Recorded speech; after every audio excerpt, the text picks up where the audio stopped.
উদ্ভিদের বিবর্তন ও geological time এর মধ্যে সম্পর্ক কি? What is the main relationship between plant evolution and geological time? Geological time উদ্ভিদের বিবর্তনের বিভিন্ন পর্যায় চিহ্নিত করে এবং পরিবেশগত পরিবর্তন ও বিবর্তন সম্পর্কিত তথ্য প্রদান করে। Geological time marks the stage of plant evolution and provides insights into environmental change and evolutionary process. পৃথিবীর বয়স কি এবং জিওলজিক্যাল টাইম কি? What is the age of the earth and what is geological time? পৃথিবীর বয়স আনুমানিক 5 billion বছর।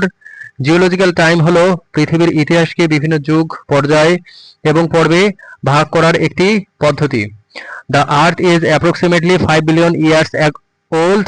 Geological time is a method of dividing Earth history into different eras, periods, and epoch. Geological time এর প্রধান যুগগুলো কি কি? What are the major eras in geological time? প্রধান যুগগুলো হলো প্রি-ক্যাম্ব্রিয়ান, পেলোজোইক, মেসোজোইক ও Cenozoic. The major eras are pre-Cambrian, Paleozoic, Mesozoic and Cenozoic. প্রতিটি যুগে প্রাণীজগৎ এবং পরিবেশের পরিবর্তন ঘটে। Each era is marked by change in life forms and the environment.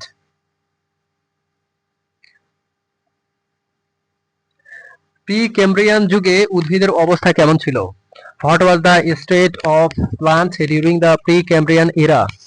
মূলত অ্যালগি ও ব্যাকটেরিয়া প্রধান ছিল, স্থলজ উদ্ভিদ ছিল না। Algae and bacteria were dominant, no terrestrial plant exist. Paleozoic যুগে উদ্ভিদের বিবর্তনে কি পরিবর্তন ঘটে? What changes occurred in plant evolution during the Paleozoic era? প্রথম স্থলজ উদ্ভিদ এবং ভাস্কুলার টিস্যুর উদ্ভব হয় জিমনোস্পার্মস এ সময়ে দেখা যায়। The first land plants and vascular tissues evolved. Gymnosperms also appeared. মেসোজোইক যুগে উদ্ভিদের বৈশিষ্ট্য কী ছিল? What were the characteristics of plant in the Mesozoic era? Gymnosperms বিস্তার লাভ করে এবং প্রথম এনজিওস্পার্ম আবির্ভূত হয়। Gymnosperms dominated and the first angiosperms appeared. Cenozoic যুগে কি পরিবর্তন ঘটে?